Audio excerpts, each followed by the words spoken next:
Beta Talk is brought to you with the help of the Guild patrons. They are Primary Pro, the outside pipe lagging system, Car Strads and UK Radiators, Payaka, Esby, and the Woolsey Group.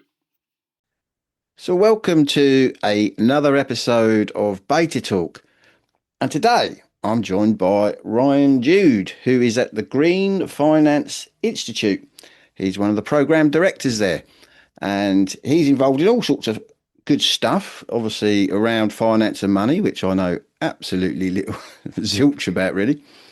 So welcome to the show, Ryan. Ryan, one of the first things I wanted to ask you is I noticed on your LinkedIn, you're grade 7 guitarist. Is that right? I am, yeah. I'm a very avid guitarist, Nathan. So who are your favourite guitarists? Oh, well, now you're asking. I mean, for me, it's Mark Knopfler. So Dire Yes. Straits, finger picking, electric guitarist, my absolute hero. Oh, brilliant. So I like Lindsey Buckingham, Knopfler, and obviously Jeff Beck, these ones that don't use plectrums. Yeah. I'm classically trained, so I've always finger picked my entire life. So when I play my electric, it's exactly the same. What guitar have you got? What guitars have you got or prefer? My Fender Jaguar is my pride and joy. Oh, wow. Wow. And you've been playing since a kid sort of thing?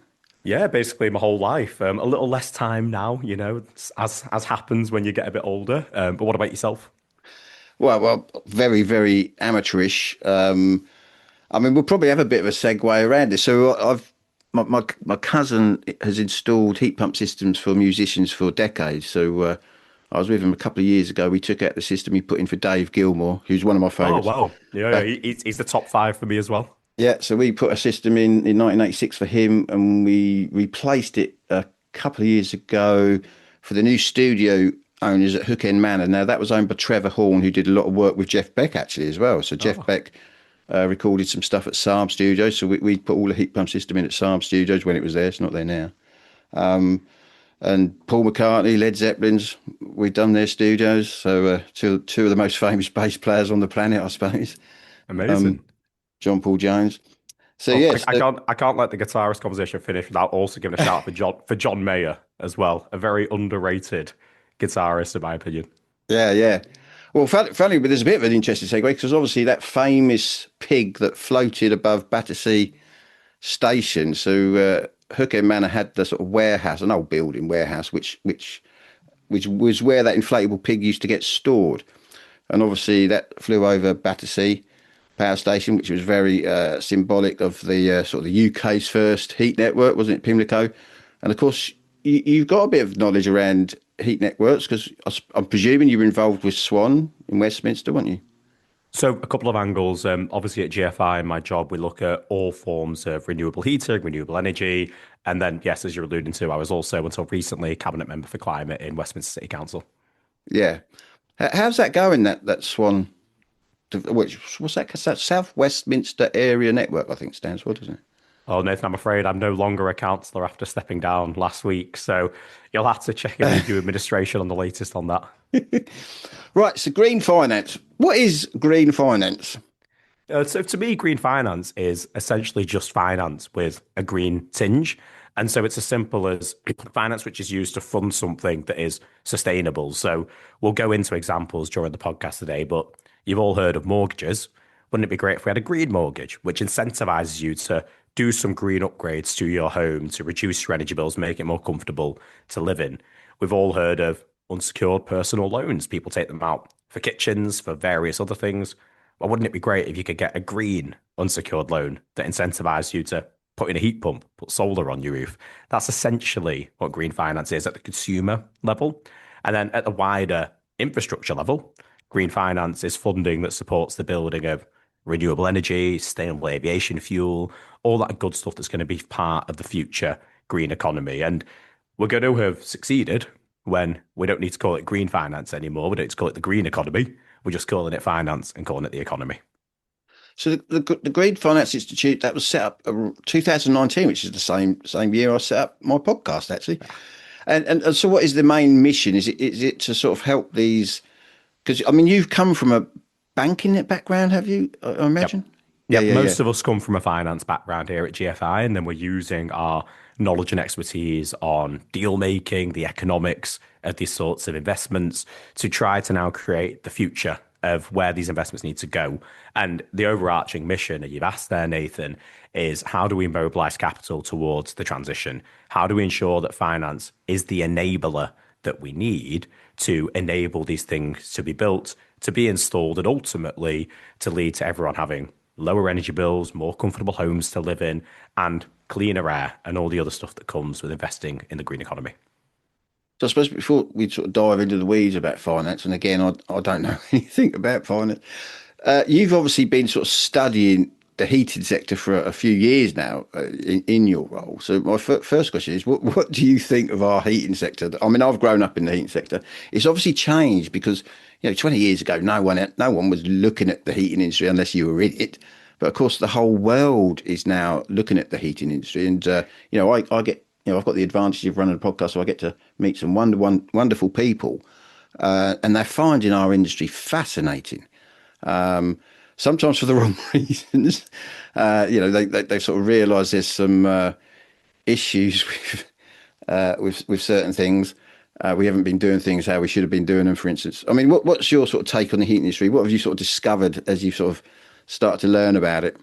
Well, Nathan, I'm very aware of the great work that you've been doing, not just in your podcast, but outside of that, and what the wider industry has been up to. I mean, from my perspective, heating is such a personal thing for consumers because it's your home, and a man's home is their castle, and people often want to make sure they're comfortable in their home. And as we go through this transition, one of the most difficult things that we're seeing from a finance perspective is it's not the want for the finance, it's the want for people to make that change inside their home in the first place.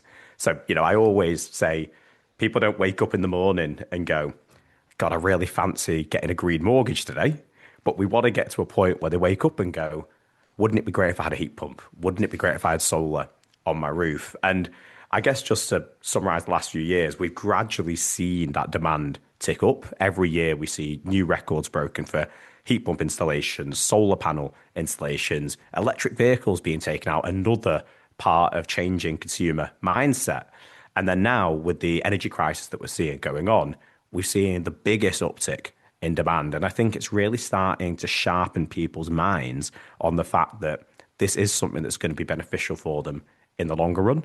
But obviously, there's a lot more around how we enable that finance. One of the big enablers, Nathan, you'll be familiar with the supply chain investment that we need as well.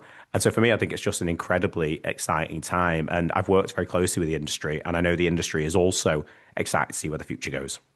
And you work closely with DESNZ as well, don't you, the GFI? Yeah, so we've done many things with the government over the years. For example, we ran the National Wealth Fund Task Force, which led to the establishment of the National Wealth Fund, the conversion from the UK Infrastructure Bank to the NWF, now over £27 billion in capital that's going to be used to invest in that bigger infrastructure for the future of the UK's green economy.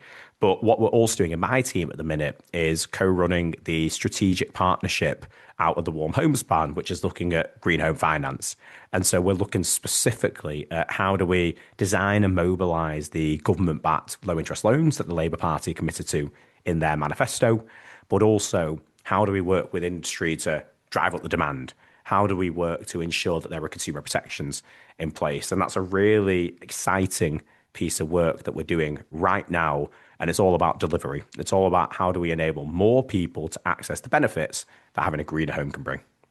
And so that involves property-linked finance. Is that something that's on the table? Yeah, so I guess if I take a step back, the mission in the built environment team, specifically at GFI, is how do we build what we call the green home finance landscape? And this is the collection of all financial products that, if and when they exist at scale, then everybody will have access to an appropriate financial solution to them. And so that can range between lots of things. For those who are in fuel poor households, it should be grants. They shouldn't be taking out loans, as an example. But for other people, it might be a green mortgage that appeals to them. It might be a green loan, or it might be property linked finance. And there's other pillars as well. And I'm happy to go into details on all of them. But the reason we're keen to stress that availability of different options is really twofold. The first is that not everything's going to be suitable for everyone. I've used fuel per households as an example there. But also, I might be living next door to someone who is the same demographic as me, same wage, and for whatever reason, they are more debt averse. Or maybe they've paid off their mortgage. They don't want to take out another mortgage. Whereas I have a mortgage. When I remortgage, I'm definitely going to be looking for a green mortgage. But my neighbor won't want that. So they might want a subscription service, or they might want property linked finance. And until we get to the point where all these products are available at scale, we won't have that mass uptake that we're hoping to achieve. And how do we get these to scale then, these little projects? So there's a couple of parts of this answer. I mean, the first is the bigger picture. You need government stability and long-term policy to show, obviously, industry that this is a supply chain they should invest in, but to show the lenders that these are the sorts of products they should be investing in. And I'm really pleased to say that this current government is setting out their stall on this. The Warm Homes Plan, the £15 billion commitment, it's the biggest public commitment we've ever seen on this. And after a few years of chopping and changing of policy and it not being clear where it was going, that's really welcome. But then at the lower level, these are individual transactions that we need to convince individual organizations is worth investing in. And so we work on each of these products specifically. If I give green mortgages as an example, if we go back 5 years, there were 4 green mortgages on the UK market, and they were very niche products. Fast forward to now, there's 93 products that are out there. And we estimate that around £14 billion every year is now taken out in green mortgages. And it's really great because we've been talking about this for a long time. And now when I go to conferences, I get to say, progress is happening. We are moving things forward. But to your question on how we achieve scale and how we achieve real impact, there's 93 products. A lot of them are still targeted at already the more efficient homes that exist. And there is a benefit to the buyer to buy a more efficient home because your energy bills are lower. The bank looks at that and thinks, great, you're less likely to default on your mortgage. Where we need to get to on green mortgages now is more of these transition mortgages or enhanced affordability, things that really start to change the economic choice for a consumer. That's just one example. I won't go into all of them, but property linked finance, because you've asked about it, this is a successful model already in places like America, where they call it PACE, Property Assess Clean Assessment, Clean Energy. But in the UK, we currently don't have a legislative way to recover the repayments. And so we're working with government to discuss, well, how do we enable that local land charge or whatever it's called to enable the lending against the property? And it's a simple barrier that if we can get through, we already know there's plenty of lenders that are keen to look at things like property linked finance. So, but yeah, PACE has existed for a decade at least in America, hasn't it? Quite a while now, yeah. And in the commercial sector, I think it works really, really well. I don't know, it's totally problem free in residential, but what's different about their legal system that they've been able to implement that? So, I mean, firstly, nothing is ever problem free. And if everything was problem free and it was all solvable, then we wouldn't be working on this, right? You know, we love to get into these knotty problems and figure out how we fix them. So it's a really specific thing here where PACE or PLF, you essentially lend against the property rather than a loan to the homeowner. And in America, there is a mechanism that enables that to happen. And then the repayments come from essentially the property. Whereas in the UK, we don't currently have that ability on the residential side. On the commercial side, we could do it, and we're working with lenders at the minute to try to start doing that. But on the resi side, the benefits of if we do this, well, firstly, you can drag that debt out over a much longer amount of time, and it decreases the risk as well because it's secured against the land. And so the interest rate that the lenders will charge will be lower. And thinking about it from a consumer's perspective, your monthly outgoing is then cheaper. And that's where we really start to change mindsets and unlock the economic benefit to the individual. But the crucial part is that when you then move house, you pass on that liability to the next person. And so you aren't saddled with something where, for example, I live in a flat in London at the minute. If I was to take out an unsecured loan and then move out, that's my loan. That's a personal loan for me, but I'm not bringing my heat pump with me. And so that's why PLF starts to change behavior. But again, I come back to the point earlier. It's about the landscape. It's about a variety of products so people can choose the appropriate thing for them. So with that, that solves the problem, does it, of the payback period? So a lot of people that are thinking about maybe having technology like heat pumps batteries, PV, they always seem to ask what's the payback period. Whereas if we link it to the actual property, that's not then a thing, is it? Exactly. So it helps. It helps with that. I will say there's a lot more. Again, there's nuance to how we make the payback period make more sense, and there's other exciting things that are going on with the government's approach to this at the minute. I mean, as we start to bring in flexibility services and allow consumers to benefit from, NESO's new demand flexibility scheme, just as an example, 2 million households will be able to benefit from cheaper bills at certain parts of the day if they have heat pump, solar panel, battery, and a smart meter. And it's when we start to unlock these things and we start to make the outgoings to residents different that we start to pivot the payback period. So nothing here is going to be a silver bullet. And we're working constantly to try to make that payback period make more sense. Again, coming right back to the demand drivers so that when people sit down and think, well, my energy bills are going up at the minute, and it's because of this war happening off in the distance. I can't do anything about that, but I can take control back. I can put things in my own home. We want them, when they make that decision, to be able to see that it's the right economic choice for them. And we're not there yet. We are in some instances, but we're continuing to work with government to move that forward more. In Scotland, they have a loan, don't they? We don't have that yet here, do we? Am I right? So I think you're talking about the Scotland 0% government loan yes. here. Yeah. So if I just, again, take a step back here so I talked about green mortgages, but green unsecured loans, again, our work has tripled the size of that market in the UK over the last 3 years. We've done some really exciting work, in particular with credit unions, who are obviously place-based members. And I think that's a really great way to start to democratize this market more. What the government's currently working on, what we're working on with them, is how do you have a UK-wide government-backed loan system which can have cheaper interest rates and then enable more lenders to participate in entering this market. The Scotland question. So the Scotland government had a 0% loan, but what's really interesting about that is that interest rate alone isn't what drives consumer behavior. And so the other thing we haven't talked about here is hassle.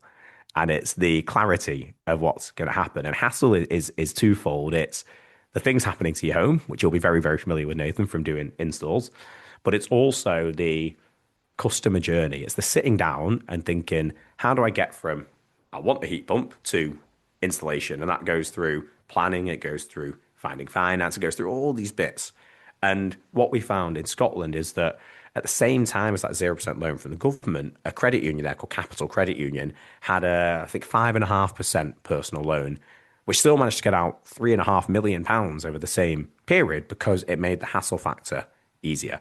And other reasons as well, trust in the credit union, etc. So this goes back to my point earlier that just having one product that on the face of it in a headline looks appealing isn't going to solve this. It needs a range of products, and you also need to look at these other ancillary bits around demand drivers, around hassle, and again, around making it the right economic choice for an individual to make. If we have a variety of products, then how does a consumer know which one is sort of the most beneficial to them? It's a really good question. So I'll talk to green mortgages first, then I'll talk to wider products. So at the minute, I don't know, Nathan, if you have a mortgage on your property, but when you took it out, if you did, you would have spoken to a mortgage broker. And 90% of mortgages in the UK go via intermediaries. And so even if all the products are out there, if the brokers and the intermediaries aren't aware of this, then they might not speak to consumers about the benefits of taking out these newer types of products. Again, I like to think I know a thing or two about green mortgages, but when I got my mortgage, I spoke to a broker and I took their advice on what the most suitable product was for me. So one of the many smaller things we're doing to push the demand at GFI is we run a training program for mortgage intermediaries, for mortgage brokers, which educates them on green mortgages, on the opportunity, on the fact that this is the future of the industry. And so they need to understand. So that's one example. But intermediaries branch out from not just brokers, but to the heat pump installer who comes to your property, or the fella that you call because your gas boiler's packed up. And so we need to get to a point where, without straying into SEA regulated territory, we enable people to point consumers to the right materials. And this is another part of the work we're doing with government on the Green Finance Strategic Partnership. It's about that customer journey. And the example I always use here is, at the minute, if someone wanted to install a heat pump, they could sit at home and they could email their local council, they could go on the government website, they could speak to their mortgage provider, they could speak to their mate who installs heat pumps in the local area. All four of them right now would probably give them slightly different advice on what the finance option is. And people are busy. People live busy lives. So you get frozen with indecision.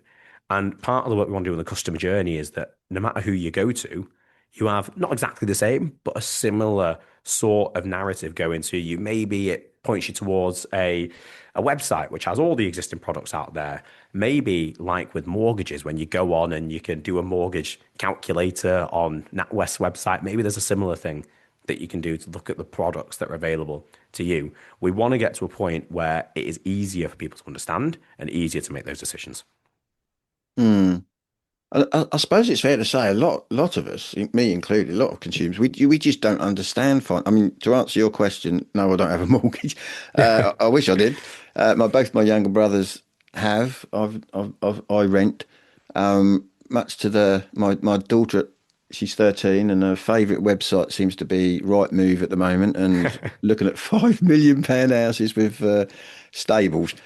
I'm not there yet. One day maybe. But finance is complex for the average person, I think, isn't it? It's a lot of us obviously live in a world which is all about money, and a lot of us really don't understand it. I imagine lots of people don't actually understand how their mortgages work. And I suppose just as much as people don't understand the technology going into their home, they're going to probably struggle to understand what's available to them to help them finance it. Yeah, but what people do think about is two things. It's upfront cost and it's ongoing cost. And so on a mortgage, for example, right, if someone's buying a property, they're looking at upfront stamp duty, upfront deposit, and then they're looking at the monthly payments going forward. And that's a similar way that people approach this sort of thing. So if I pause heat pumps and at home for a second, I'll talk about EVs. EVs have been on a similar sort of transition over the last few years. And we've now passed a huge moment in the UK where the average electric vehicle is cheaper than the petrol equivalent for the first ever time. That happened last month. And so the upfront cost is now cheaper. And it's been the case for years that if you charge your EV at home, then it is much cheaper for you to operate your EV. It's estimated to be about 8p per mile if you charge at home versus about 18p if you fill up at the petrol station. And that's probably higher now with what's happening in Iran. So that's an example where the reason that EV demand is ticking up is because people are sitting down and making rational economic choices about what's my upfront cost, what's my monthly ongoing cost. So if we pick up that model and look at now heat pumps, what we're trying to get to is a point where someone sits down and they go, right, it would cost me this amount to put in a gas boiler or this amount to put in a heat pump. But if I look at it on a monthly basis, will it be cheaper? Potentially, with all the other bits that we talked about. And I want to get to that stage. And there's two parts to that. Obviously, one is your energy bill, your actual energy bill. And we won't get into COPs and all of that. But obviously, I know you've talked about that very often on the podcast before, and there's work needs to be done there. But the other side then is if you sit down and you don't need to know what the finance behind the scenes is, but if your installer has something like point of sale finance, which is what I talked about earlier, what people use when they install a kitchen, and sometimes people do it when they take out a new car. If you have this point of sale finance with just a monthly bill you have to pay, it doesn't matter to you whether that's going to your energy bill, whether it's going to repay the finance behind it. You just see the monthly outgoing. And so that's how I think we start to simplify it and start to normalize this. I don't expect everyone to become, Martin Lewis and sitting down with the spreadsheets and looking at all the different products. But I expect people to be able to see this is a good choice for me, my home, my family. I know the people that put his heat pump system in. Oh, well, of course you do.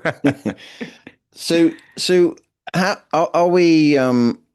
How is this going? Are we sort of getting to where we need to get to with the finance, or what are the sort of hurdles to push all this through, all these different sort of packages and stuff? Yeah, so like I said, I think we are moving in the right direction. I mean, green mortgages are held up as the poster child for a successful transition. Yeah. And now 6 in 10 lenders have a green mortgage product. As I said, there's 93 products in the market, up from 4. We've tripled the size of the green loans market, but there's a lot more to be done.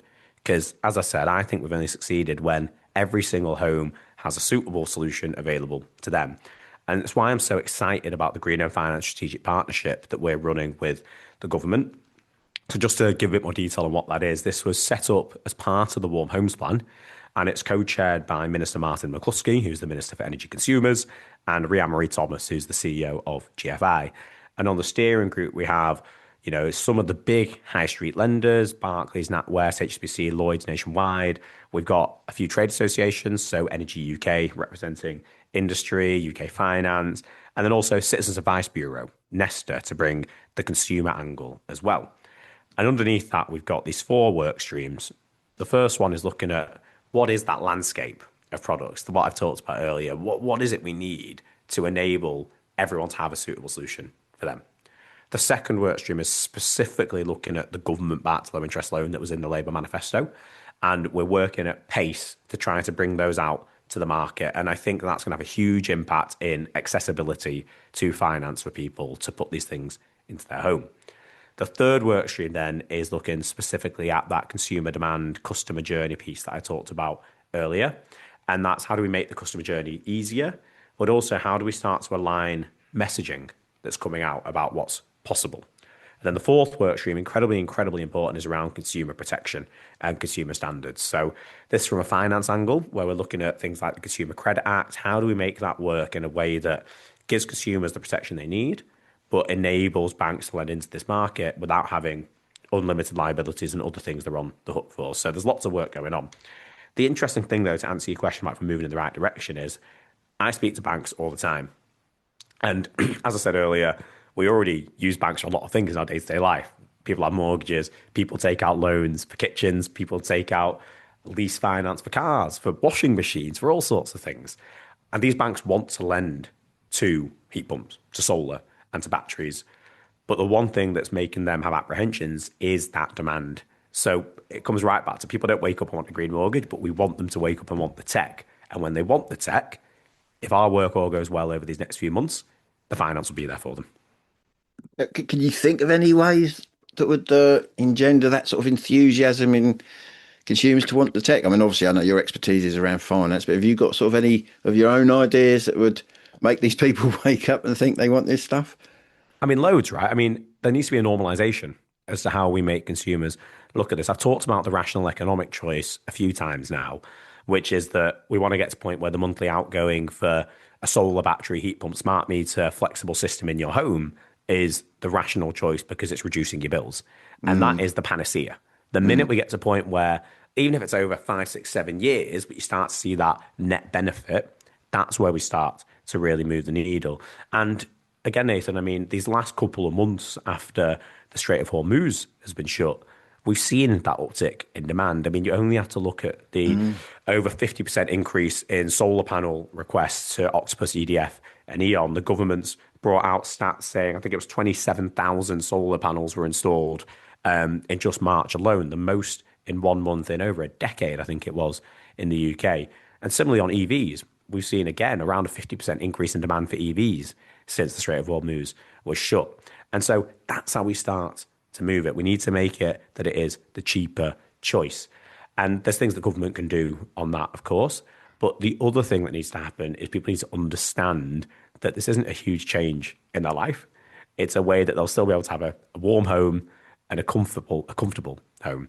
And another thing I think is fascinating, if I talk about EVs for a second, is although there can be a lot of misinformation around these sorts of technologies, over 95% of people who have transitioned to an electric vehicle have said they would not go back.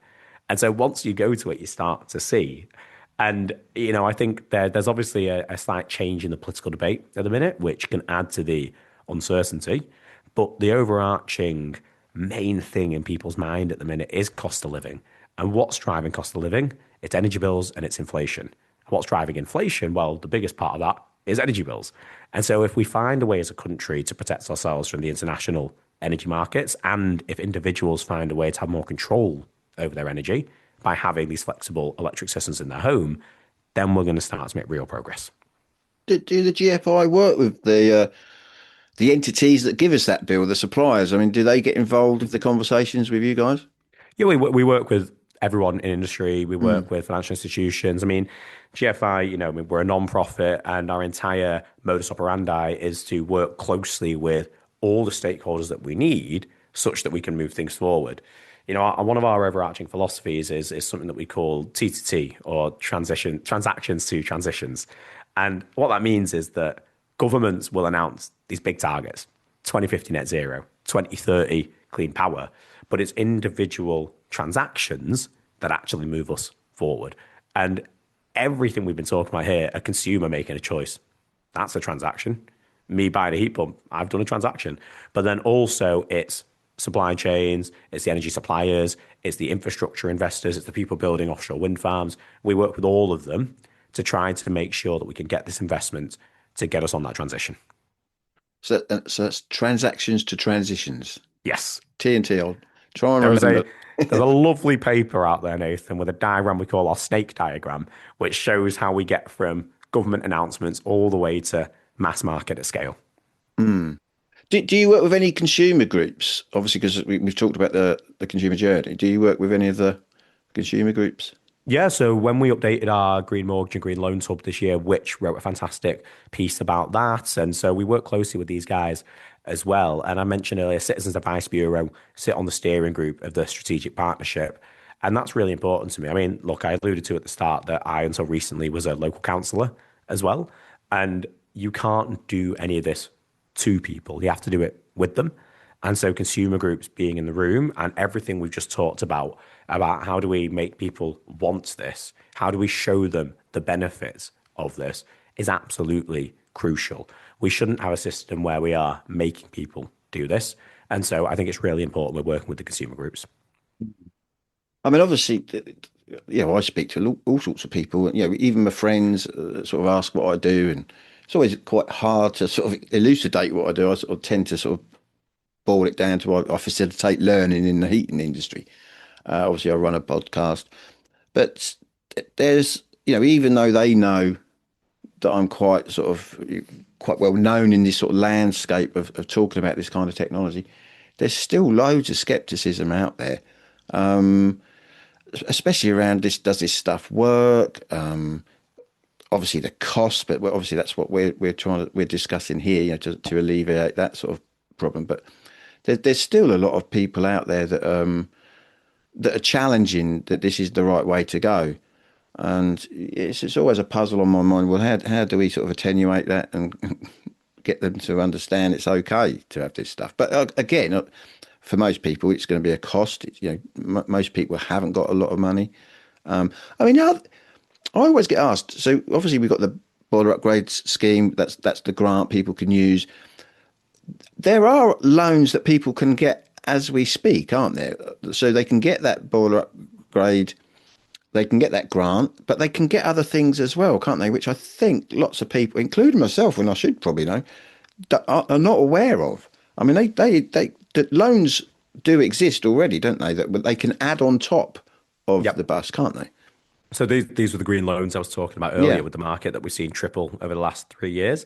I'd recommend people read the Which article that I just talked about, but also on the GFI's website, we quarterly update a tracker which shows all the green mortgages and all the green loans that are currently out there. So I'd recommend your listeners going towards that. I think just to your question there on the misinformation, misunderstanding that exists out there. This goes back to the old mantra of show, don't tell. And, when I was a councillor, we had social housing decarb fund money for social housing retrofit, which is grant money from the government. And we were going around to tenants and saying, for free, we're going to retrofit your property. We're going to reduce your energy bill. And some people said, great, of course, but lots of people said no. And they said no for various reasons, uncertainty about the tech, uncertainty about what was going to happen, mistrust in contractors, mistrust in councils. These things all play a role. And so we did a couple of things. We set up an eco show home in the estate, which had all the technology installed. And we showed people this. We showed them what it looked like. We showed them the comfort that the home looked like. And we also showed them the benefits it would lead to in terms of energy bills being reduced. And we eventually managed to spend all the money. We engaged with community groups as well to help get the message out there. We spent it all. We retrofitted, in my time as a cabinet member, 2,000 properties across the city. And I'll always remember the then Conservative minister came to see how the SHDF funding had been spent. And I was a Labour councillor. And we went together and we spoke to the tenant in this property. And he had 2 screenshots on his phone. And it was his energy bill from February the year before and February of that year. And it had halved. And that is what it's all about. And then we start to build a network effect where you have rows of terraced houses or you have blocks of flats where people have started to do this work and they tell their friends, they tell their neighbours. And this all combines. It combines with what we've seen recently, again, with the increase in energy prices, where your neighbour might have solar and a battery and their energy bill's not gone up as much. And you ask them why, and they tell you. And then you look at, well, how do I get solar? How do I get a battery? And it starts to grow. I think people, like neighbours, do, like if a neighbour saw someone with a battery or so, they would talk about that. I don't know if people talk about. I think they're quite covert when it comes to talking about bills. I don't think anyone's ever asked me what my bill is, and which is interesting. I suppose if you've got very, very cheap bills, you might go out and say, "Oh, wow, I've got cheaper bills." You know, we're reading the papers, people have got high bills, but I don't think people tend to. I think people worry about they don't manage their money that well, so that they don't tend to talk about what is coming out of their bank every month. I'm not saying everyone's going to be saying that, obviously. And it comes to there's no one silver bullet, but there have been reports recently from mainstream media outlets. The Financial Times did one recently, the Times did one this week, talking about the benefits of your energy bills of having this sort of technology. So it doesn't have to just be, me down at the pub wanging on about solar. It needs to be everyone. It needs to be other ways that people start to see this, and different people will be receptive to different things. But the thing I keep coming back to every time I speak about this at the minute is that we benefit from the fact that everything we've been saying for years is true. It helps with protecting from the energy crises that are happening. It helps shield you from the increases in prices. And yes, there's more that needs to be done, but this is going in the right direction. If you want to future proof, you want to electrify your home. I suppose it's a shame it took something quite dramatic in the world for, then bills went up and then people then start to think about doing something, didn't it? We didn't manage to incentivize people without that dramatic occurrence. Yeah, I mean, there's a couple of things I point to over the last decade or so. I mean, there was obviously in the mid 2010s, there was a little bit more being done. And then the then government decided to cut all of the funding support and measures that were in place to keep the market going. And we saw a big drop off in retrofit. I mean, that isn't helpful. And it means that now there is more that needs to be done. There are more homes that were built or that didn't have upgrades done to them. So that was a mistake. The second thing, though, was after Russia invaded Ukraine and we had the first big energy crisis in 2022. And the reaction to that should have been similar to what we're doing now, which is doubling down on investment in the infrastructure, doubling down on supporting electrification of demand.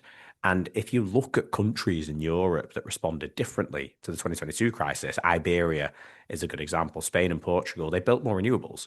And that means now that gas sets the electricity price far less of the time than it does in a country like the UK. And they are therefore having a more minor impact of what's happening currently. So there was a missed opportunity in 2022. But what I'm heartened by is that this time there is work being done. We are learning from those mistakes. And I'm hoping that the next time something like this happens, we won't see a similar impact. I mean, it doesn't take a rocket scientist to look at, you go back to the last 50 years, and more than half of the recessions we've suffered as a country have been driven by international fossil fuel crises. So this is how we get off that roller coaster that's causing these impacts. It's electrification of demand, and it's investing in renewables on the supply side. It's all very interesting stuff. Coming back to that point, so you've been looking at our good old heating industry for a few years now. What do you see issues? We've talked about the supply chain, and you probably listen to my podcast where I talk about issues with the supply chain. Have you got any ideas? So obviously, I'm very involved in how do we create a workforce that's actually competent? Do you guys at GFI sort of discuss skills or what we hear is called the skills gap, which I actually think is a symptom of a communications gap, if I'm honest.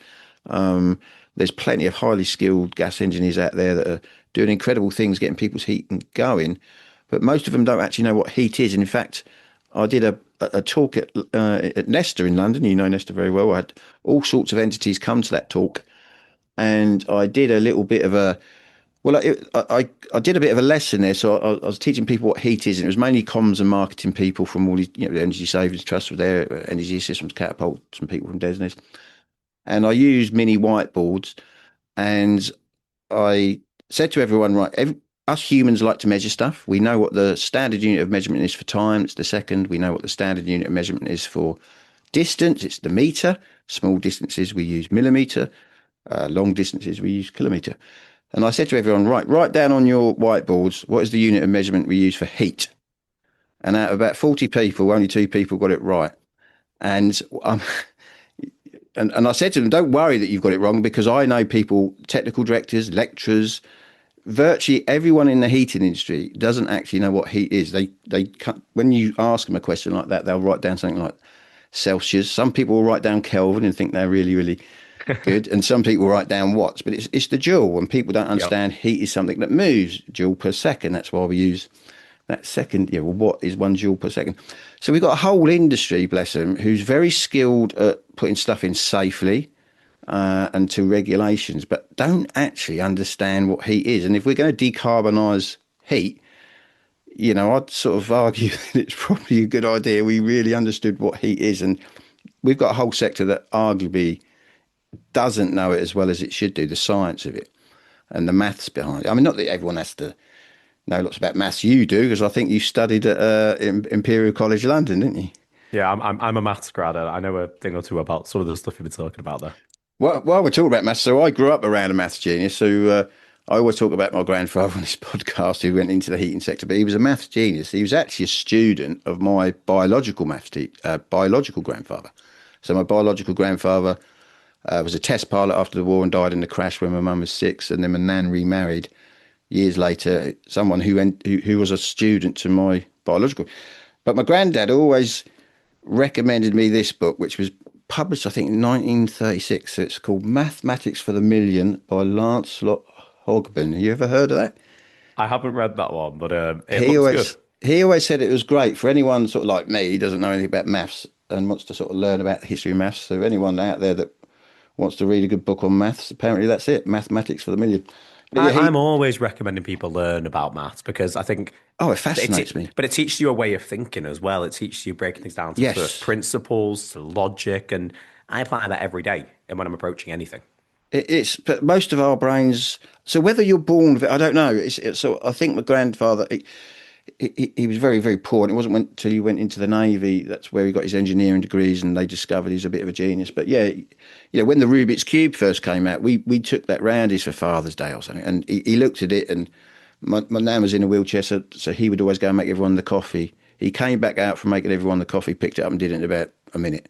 Because his brain thinks in them logical. So he realised there's an algorithm to it. He'd seen it on the sort of TV. It'd come out in 1979 or something like that, and he'd just come back and did it. So the Rubik's Cube's a great example. That's such because it is literally a set algorithm. And the minute you know it and you learn the muscle memory bit of playing guitar, you can pick up a Rubik's Cube no matter what it is, and you can do it. And it's all maths. Yeah, it's all maths, isn't it? It's obviously being an engineer, he realised that the movement of it and how it's moving, and then just to him, it was a simple thing to solve. To everyone else around the world, is what's going on. But no, maths is very interesting. Finance is all maths, I suppose, isn't it, as well? That other wonderful thing most of us don't know anything about. So maths underpins so much, but I guess if I go back to your question about about skills and about supply chain, I mean, there's quite a few solutions that policy and finance can play here. And look, the number one thing is certainty. So it all links together. And right now, I mean, I remember Beanland, who I know has been on your podcast recently. I was talking to Bean years ago, and he was talking about the fact that you basically couldn't pay gas boiler engineers to retrain to be heat pump engineers, because where's the demand coming from? Why would you take a couple of days off work and, drop a couple of jobs if you're not going to get anything out of the back of it? And so coming back to the rational economic choice, consumer making one because it's good for their home, as a engineer or as a company that's installing this tech, you need to see where the demand is going to come from. And the way we get the demand up is you have policy certainty on the direction that we're going. And so, the government's announced we need 450,000 installs a year. Where are they going to be? Which parts of the region? Which companies need to invest where in their supply chain? Well, we can start to work on that. We can work with combined authorities, local authorities. We can work with credit unions in the areas to make sure the finance is there. We can make sure all these building blocks are being developed at the same time. We can't have a situation where one of them is advanced. So say the finance, say every bank in the country was offering a green loan. If there was no one to do the install, it's not going to happen.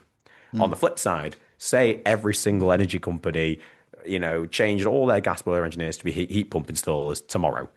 You're not going to get the uptake if you don't have the finance there. So each of these bits is necessary, but none of them is sufficient. Do you think that it's quite a heterogeneous thing that at the moment, or have we managed to piece all these elements together, or is it coming down the road?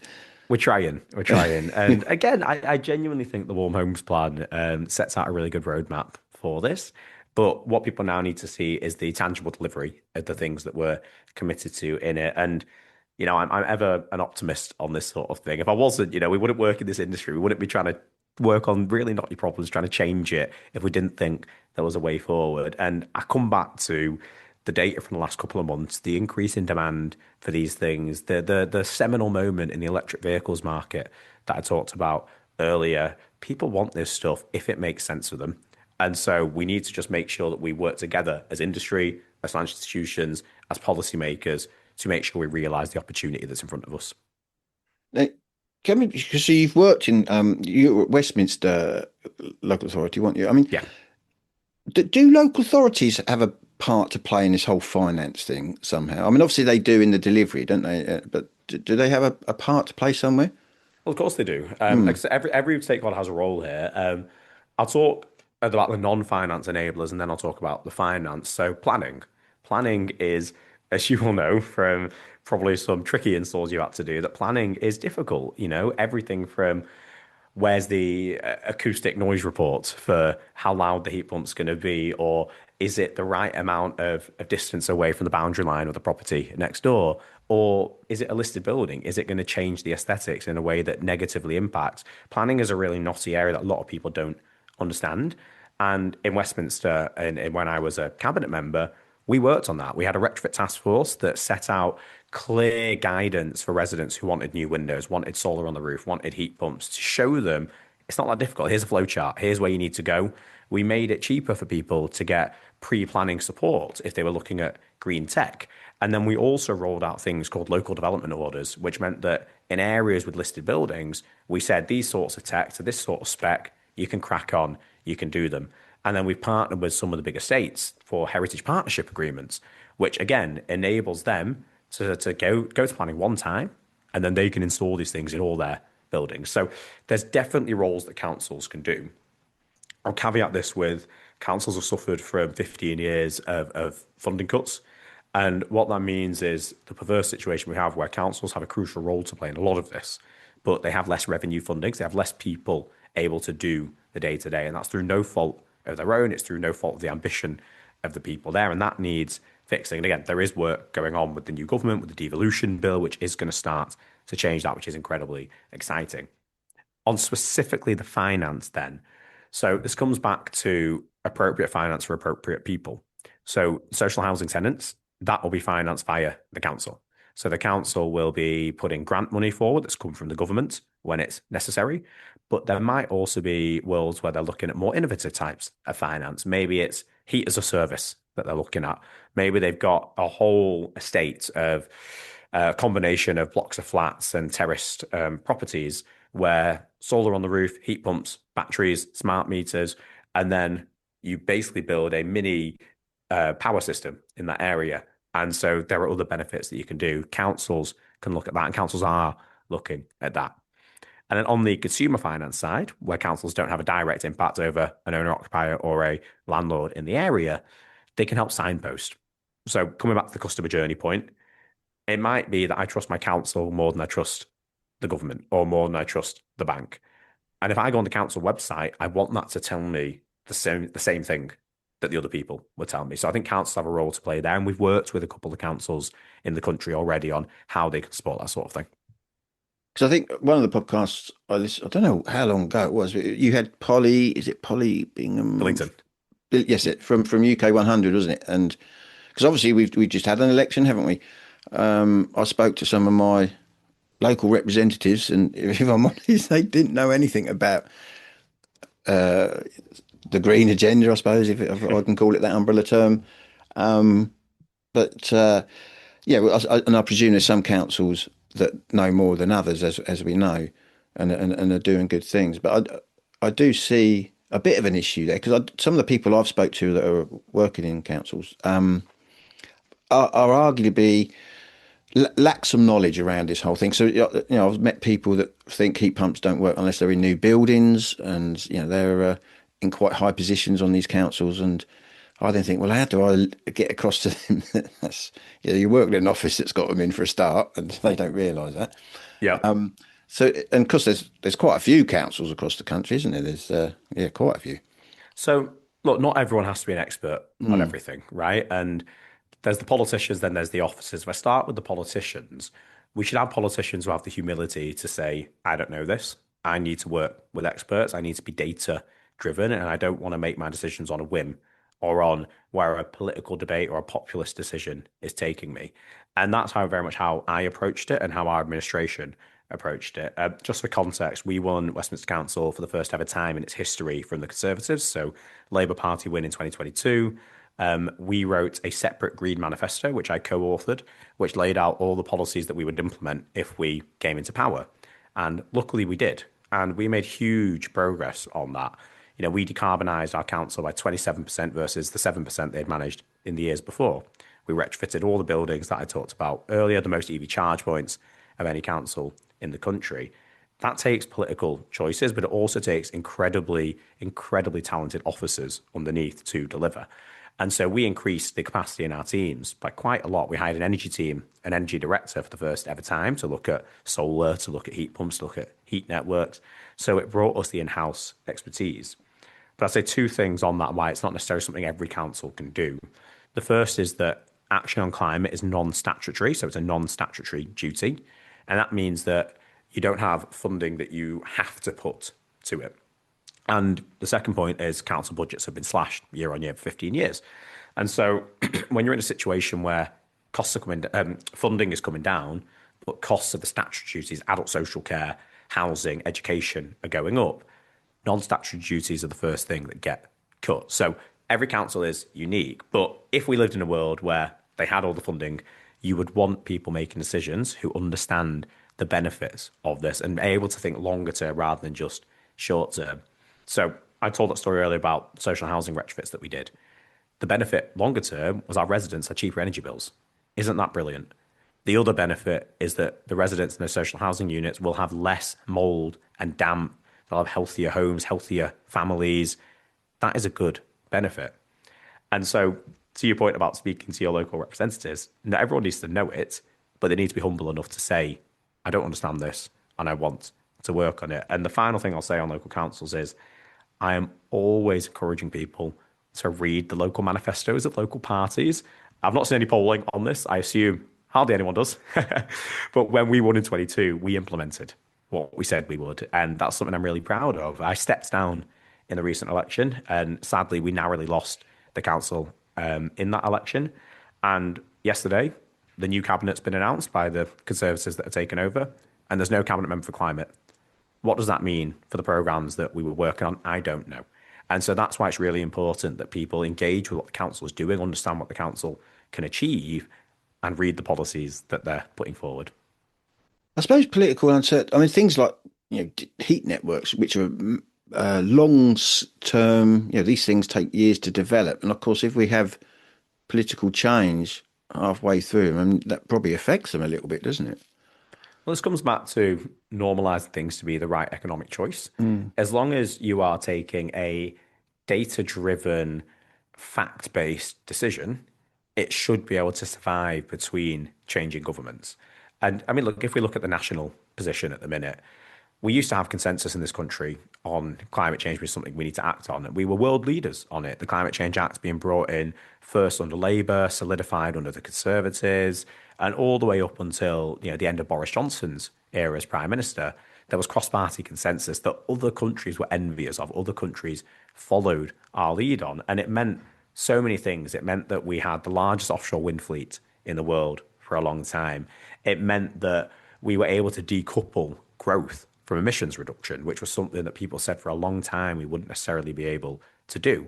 These are really positive benefits. We now have a more frayed situation, and that worries me because of what you just alluded to. But if we dig into some of the policies that are being talked about, I mean, the Reform Party at the minute have said they would rip up contracts for difference. That is a really dangerous thing not to do from a climate perspective, but from an investment into the UK perspective. Because what message are we sending there? We're saying to companies, invest in the UK, but the contract you sign today for the next 20 years, it might not exist in a few years' time. As an investor, you look at that and think, well, either I don't invest or that risk has gone up loads, so I'm going to have to charge a higher return. And ultimately, we as the individuals, the consumers in the country, lose out from that. And again, making it the right economic choice. Richard Tice, who is the Reform spokesperson on this agenda, he drives an electric vehicle. And that isn't a political criticism. It's a comment on the fact that that is a preferred choice for him as a consumer. And so I'd encourage politicians to look at this from a more rational perspective as to what their words mean. And then hopefully we can start to lock these things in longer term, not because they are contentious issues around green, not green, net zero, whatever, but because it's the right thing to do for the people. Now, you mentioned, again, I don't know anything about politics, as I don't know anything about finance. You mentioned it's not a statutory duty then for local authorities to do any of this stuff then. Is that right? That's right, yeah. So, because I always thought, back in the day, I had some meetings with some particular local authorities and they were developing their pathways to net zeros, et cetera, et cetera. And then obviously a year or two later, didn't know really what to do. But there's no statutory duty on the local authorities to do any of this stuff then? Yeah, there isn't. So you have statutory duties on things like housing, on education, on adult social care, and those are things that you absolutely have to fund. So, as an example for adult social care, if somebody is having a crisis moment, the council needs to step in and support them with funding. And that is absolutely correct, that those are things that are statutory duties for councils. You could argue as to whether the funding should come from the council budget or from national budget, whether there should be a national care system. That's a different argument. On climate, there is no statutory duty. So we had a situation post 2019 where lots of councils declared climate emergencies, net zero targets, and all the work that's gone on to help achieve those hasn't been on a statutory footing. And so that's why it comes back to what I was saying around you need to make this be the right economic choice for individuals and for the council. So as an example, we retrofitted around 100 council-owned buildings that were not housing, so leisure centres, libraries, that sort of thing. And why did we do it? We did it because we had grant money from government to do it. And it made sense because I put solar on the roof, I put a heat pump in, I put a battery on, and the energy bills came down. And what does that do for a council? Well, your ongoing costs are lower. So I've got more costs to spend on other things that are potentially non-statutory. And so there's this balancing act that you have to do. But the reason it's really important that it's non-statutory is that those councils that are in more difficult funding situations, they won't do this. And it's not because they don't want to. It's not because they don't have the expertise. It's because they financially can't. And so there's been lots of discussions over the years around making it a statutory duty. There's a lot of campaign groups out there working on this. And it'd be interesting to see if that changes at all. It's interesting because I suppose if it did become statutory, it's going to put pressure on those the local authorities that are really struggling financially already, won't it? And I suppose they prioritise certain things, like you say, education and the other things more. So on that, every ask to make it a statutory duty has been alongside commensurate revenue funding to enable it to be done. So you shouldn't have a situation ever, in my opinion, where a council is given a new statutory duty but given no funding to achieve it. I can give you an example actually of where this went wrong. So MEES, minimum energy efficiency standards for landlords. Obviously, it's a policy that's talked about a lot. It's seen as a potential driver for demand for private rented sector properties to install green tech. But the responsibility to check compliance was given to councils without commensurate funding support. And so you had a situation where there really weren't many checks going on across the country. And we've seen that play out. And so this is an example about where when government makes policy, you need to not just give responsibilities to local authorities, you need to give power and funding to help them to do it as well. And that's where the Devo bill the devolution bill that's just gone through, the devolution act now, I should say, is really exciting because it's going to look at how do we transfer more powers and funding to councils. It's not talking about duties, to be fair, but it is talking about how we enable them to do more. Are you going to continue with a political career of some sort in the future? I'm not currently thinking about that. I'm thinking about how I deliver the Warm Homes Plan work with government, all the other exciting stuff that we're doing at GFI, which is, necessarily Keeps small you but busy. political. Yeah, well, it keeps me very busy. I mean, don't get me on my high horse about the fact that we don't fund councillors properly in this country, so it's almost impossible to do full time, which is another thing that we should fix at some point. But look, the work we're doing at GFI is incredibly important, and right now, as I've said a few times, we're at a unique point where it's all coming together. The policy is in place. There's the government support. The finance wants to be there. The supply chain wants to be there. And if we miss this opportunity, I don't know when we get it again. So I'm fully focused on making sure we grasp this opportunity to deliver. Well, you talk about councillors. Like I say, I know nothing about politics. You had Polly on your podcast, who I think was a councillor at Hackney. She's an MP now, Polly, and she's fantastic. Yes, and my great grandmother, I think, according to family legend, was the first female councillor for Hackney Borough Council. Oh, amazing! And I'll show you the certificate. So she joined something in 1931. This is to certify that Mrs. East is enrolled.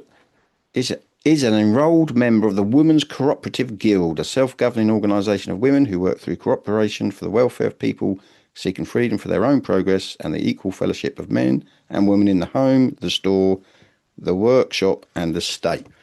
Wow. So that's what she got in 1931, and she became, I think, Hackney's first female councillor back in the day. Amazing stuff. Look at that. And but apart from that, I know nothing about politics. Ryan, it's been fantastic having you on. I'm going to listen through to this episode so I remember who that guitarist. Well, you can tell me now. Who's that guitarist you said doesn't get recognised a lot? John Mayer. Oh, of course, yes, John Mayer. Yeah. I might go. He gets put in a box. People say, "Oh, he just does a bit of pop." But wow, that guy can play guitar. Yeah. Do you get out to go and see any of these guitarists? Sort of. I mean, you live in London. Do you go and watch some of them? You get some of the classical ones, I suppose you do, don't you? Yeah, I mean, whenever I can, try to go to festivals, go to gigs and whatnot. I'm moving back to Manchester imminently. Partly why I stepped down last week, and the music scene in Manchester is brilliant as well, right? Oh, it is, yeah. And I'm presuming, what, you red or blues? Because you like football, don't you? Yeah, I'm a United fan, United fan. You're a United fan. Same as my little brother. There you go. I don't know anything about football either. My brother captained two international players. So he was the academy captain at Norwich City in the 90s, and he captained Danny Mills and Chris Ryan. Wow. Yeah. Ryan, thanks ever so much for coming on the show. It's been a pleasure. And can people go to the website, the GFI website, and sort of see what you guys do? And there's stuff up there for all sorts of people to sort of see what you're doing at the moment. Of course they can. I mean, look, I recommend people, if they want to know about what we're doing on the built environment, we run a monthly newsletter that people can subscribe to. Yep. And in that, we talk about policy updates, we talk about finance updates, new products that are coming to the market. You can also go to our website and see our Green Mortgage Hub, our Propositions Hub, our Green Loans Hub, so everything I talked about earlier. And we also have an overview of the Green Home Finance Strategic Partnership that we're running with the UK government. And that's just the built environment. Obviously, at GFI, we work on all sorts of sectors. Yeah. So check out our website to find out more. Fantastic. Thank you ever so much for coming on the podcast. Cheers, Nathan.